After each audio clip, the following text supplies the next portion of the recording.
Hey everybody, Ed here with the Digital Digest, and today I wanted to share a quick unboxing and first look at the Google Nexus 5X. Now this comes in two different capacities, 16 and 32 gigs of internal storage, three different colors.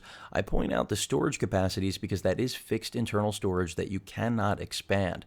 No micro SD card slot here. After all, this is a Nexus phone. It is made by LG. The 6P, on the other hand, the more expensive flagship of 2015, is not. So that's something to take into account. If you are an LG fan, I have a feeling you're going to like exactly how the 5X turned out. So this is the more affordable Nexus experience, and in many ways, that's what attracted me to it because it actually, even though it doesn't have bleeding edge specifications, anyone who knows anything about phones these days already knows all too well that having bleeding edge specs does not always equate to bleeding edge performance. And you can already see we've got the phone, the charger, which by the way is USB Type-C. You can see the USB Type-C plug right here, which I'll take this off.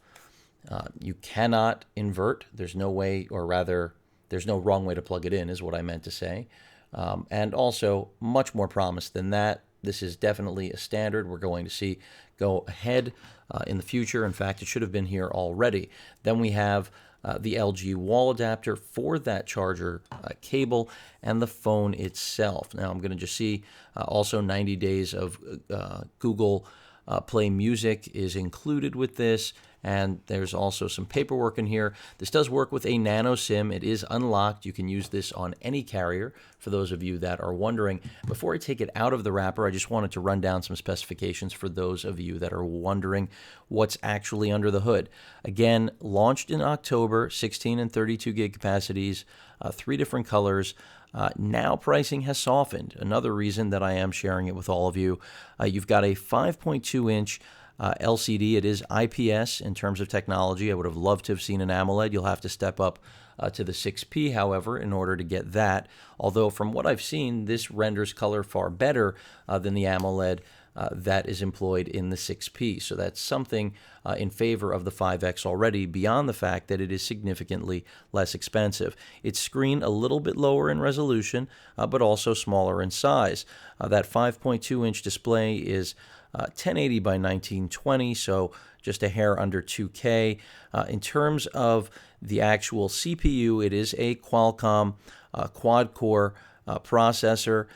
You also have an Adreno 418 GPU.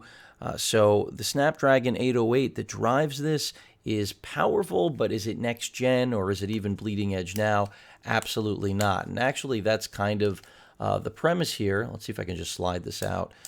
Is that it doesn't need to be bleeding edge at this price point, and that's exactly what Google has offered us.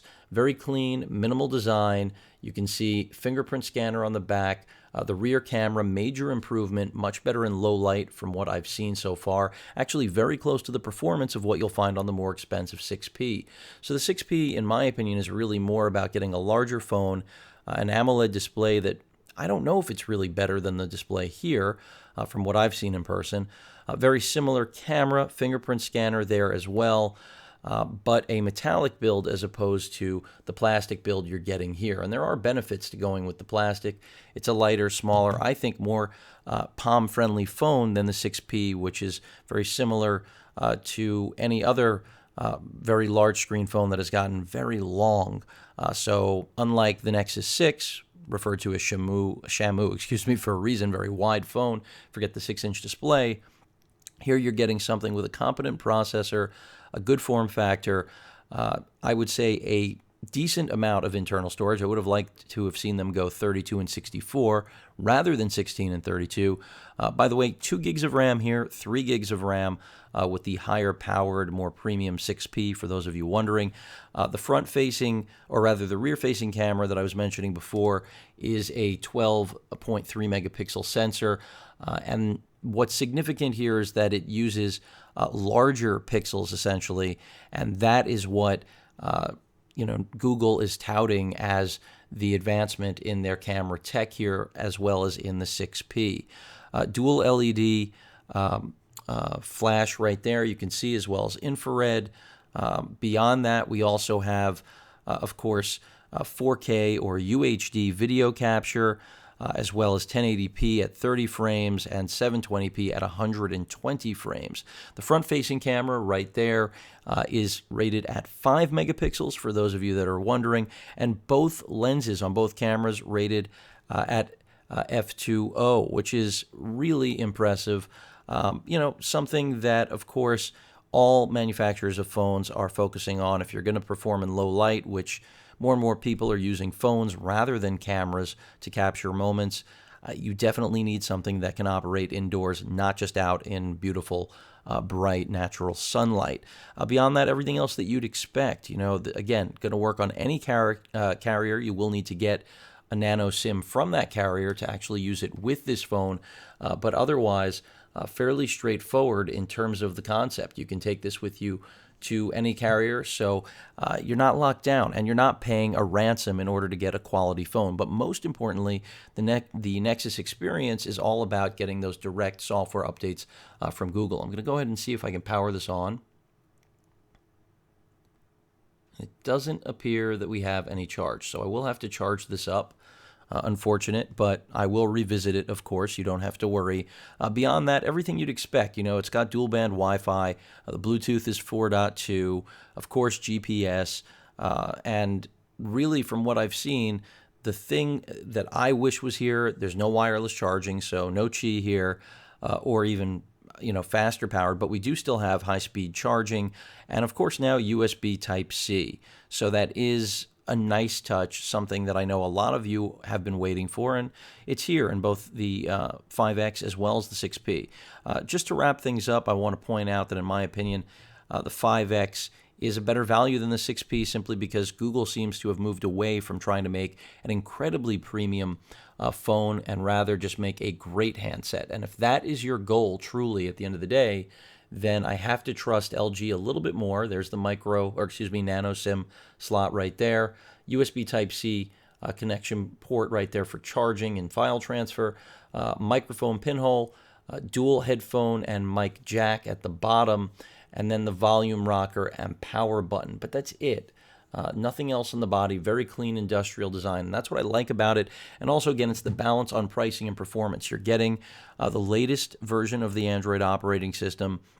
So you are working with the most current build possible, which is critical. If you're used to Samsung or LG's own flagship phones, you know that you're always waiting for the latest push from them. Here, you're going to always have the latest push from Google, which does in a way make you a beta tester, but in a far better way than a traditional one. And that's because it keeps a product like this alive a lot longer than any carrier or manufacturer ever intends.